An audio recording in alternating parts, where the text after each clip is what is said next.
So I'm off work. It is 4:30 a.m.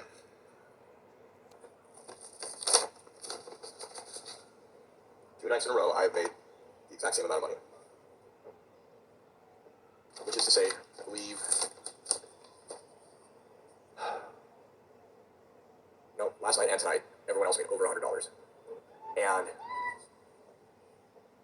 most of the tips that come in are automatic. Most of the tips that come in are automatic pre-tips set by, set by the customer at the time of purchase before they know anything about the delivery driver. So what I'm about to describe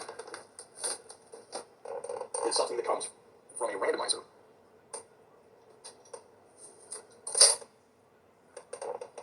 I had a disproportionately high ratio of preset tips that were less than 10%.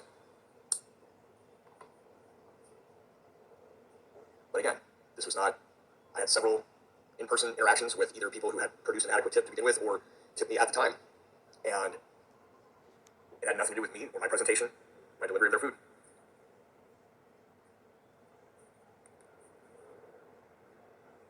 So I made a decent amount.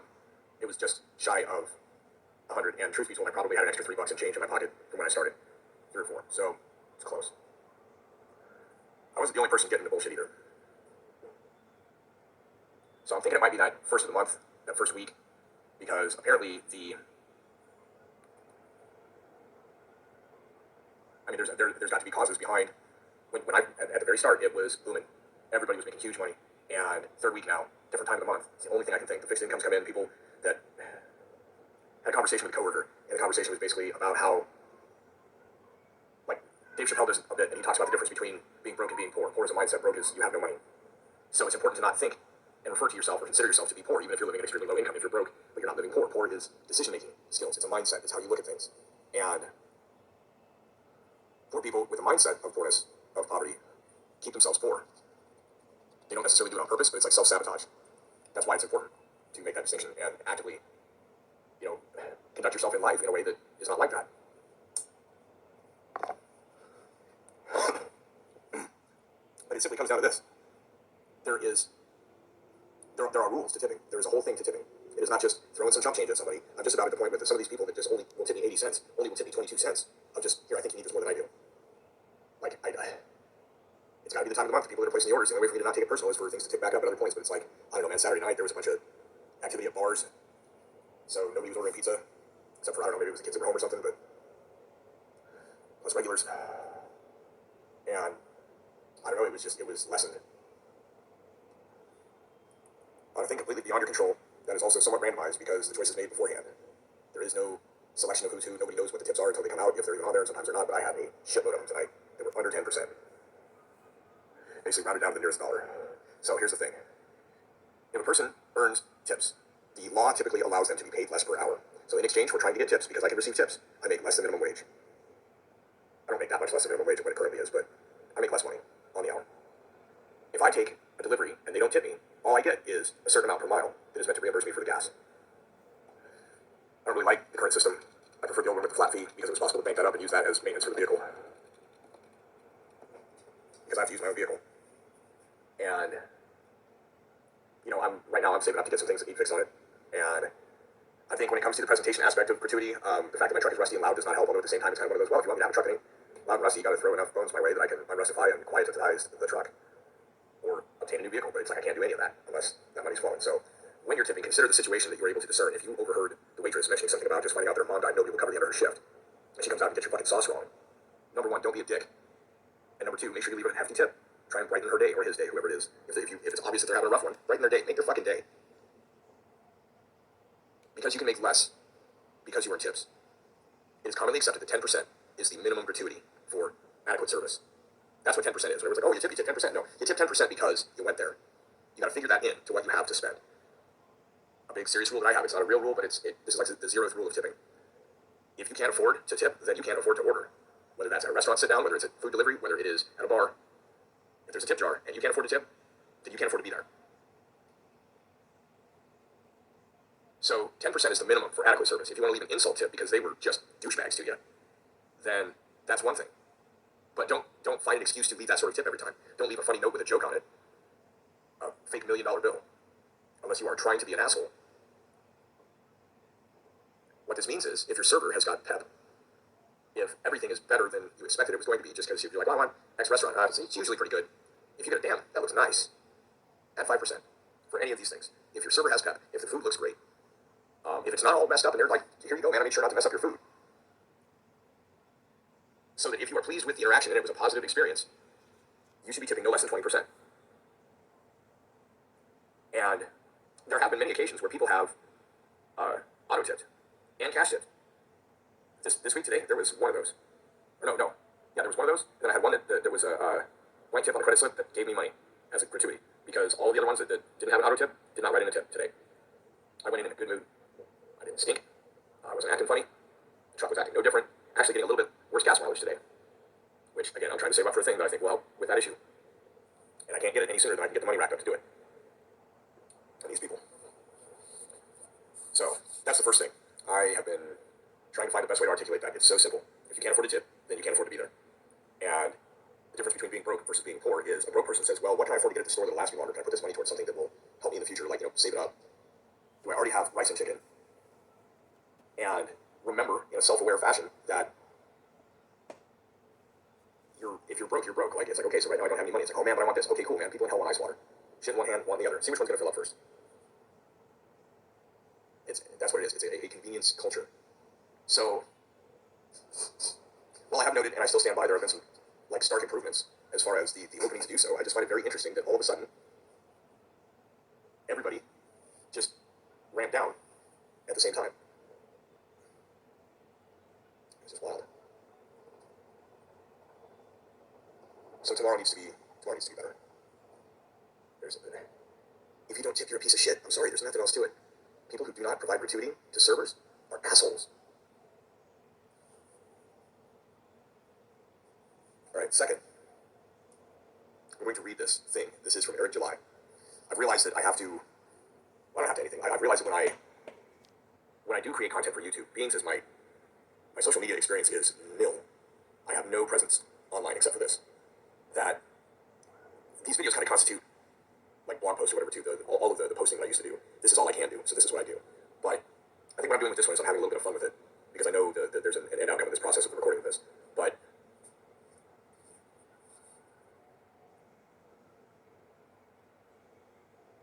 this comes back to what I was saying about the wanton creation thing, the posting content for the sake of posting content. It used to be that I could just textually, verbally blurt things onto social media, which of course irritated the crap out of people. And because of the connectivity here, and YouTube has limits to how many videos you can upload daily, I find myself in a very different position, and my goal is to adapt or figure something out. So I'm going to read this thing.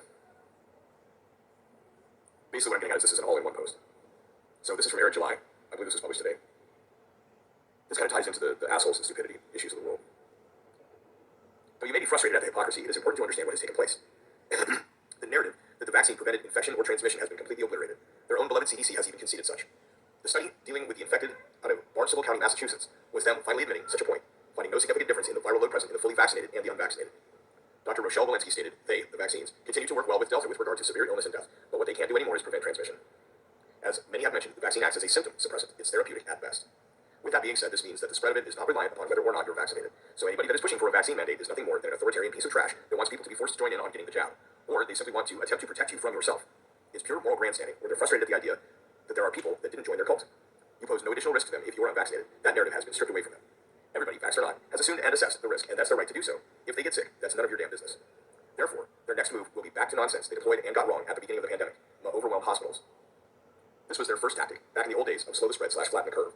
But it is even more illogical than it was before, unless they're suggesting the vaccine doesn't do what they claim. The U.S. was able to get through the peak of this despite there being no vaccine available. Though some hospitals had higher capacity, nobody went without treatment that needed it for this virus. Yet with so many Americans being vaccinated because it's now available, how on earth are they not going to be prepared for a potential influx when they got through it before? These hospitals that are at such a threat of being overwhelmed are willing to fire workers that refuse to get the vaccine. Makes sense. In order for it to reach the point that you're worried about, you're going to have to admit some things that are going to make you uncomfortable pertaining to the vaccine. I heard something like this said by someone else on a podcast after I got home here,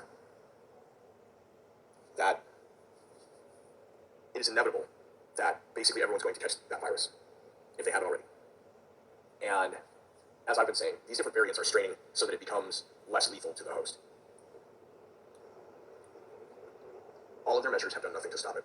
Some of them seem to possibly have helped it. Logically speaking, since the masks don't really do shit either direction, with the amount of contact people have been having, unless you seriously isolated yourself, in which case you didn't need one anyway, because you were isolated. All of that nonsense, the jab, all these things have done bupkis, precisely bupkis, to stop it. So it's already everywhere if it's anywhere.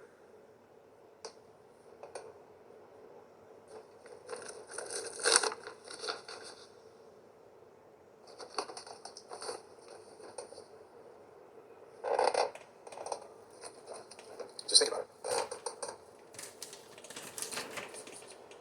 Think about everything that has been done, everything that has been changed, everything that has been lost.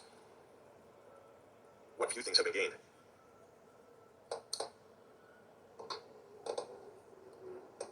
Think about it. Nothing's open at night except for a couple of gas stations, some factories. Everyone has to shop during the daytime.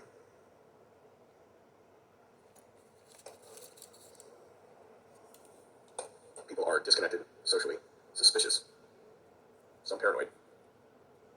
Everyone brainwashed, demoralized.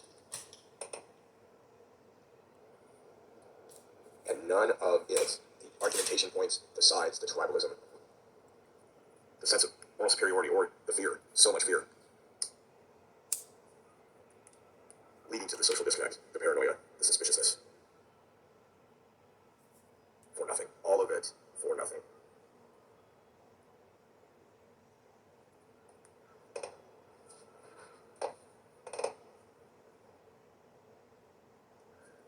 The first step is to admit a mistake was made. The second step, recognize that there's a problem. Maybe that's the first step. But you've got to self-recognize. You have to free yourself from the grip of terror, of fear, of harm, of consequences of standing up for your principles. And if you don't know what to stand up for, don't really know what to tell you. Principles are things that you hold to, no matter what.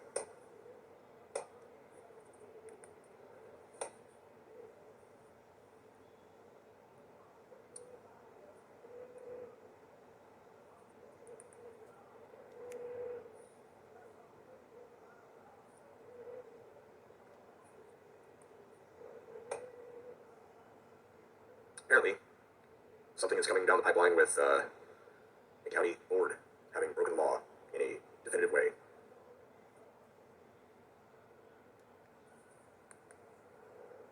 County in violation of law means county has to correct itself and obey the law, provide the things. Or county is in some sort of default with the state. Very interesting things. Nobody thought that Wisconsin would happen before Georgia. But apparently that's a thing. I think Michigan and Pennsylvania are coming. Nevada's coming. I'd love to see California and New York get on it. Texas is doing their own. Just feel like it's going to be what it is. You know what? That's cool. That's what we need to see. We need more states doing that. I wish Iowa would do that. Audit their own election. Just to say, yeah, we did it too. Instead of being the last one. I don't think you'd find a whole hell of a lot except in a couple of places. And it would have been for lower level, down ballot stuff. I think that's the big thing that they're going to find is they're going to have exposed the down ballot scheme. And nobody's going to like when they say the name of the guy that's funding it. So, I think I'm going to end this here at that. This has been, I guess, a stream of consciousness, a series of points that I had gathered together, harvested over the course of the night. It's been a long day. I'm going to go to bed soon and set this to upload.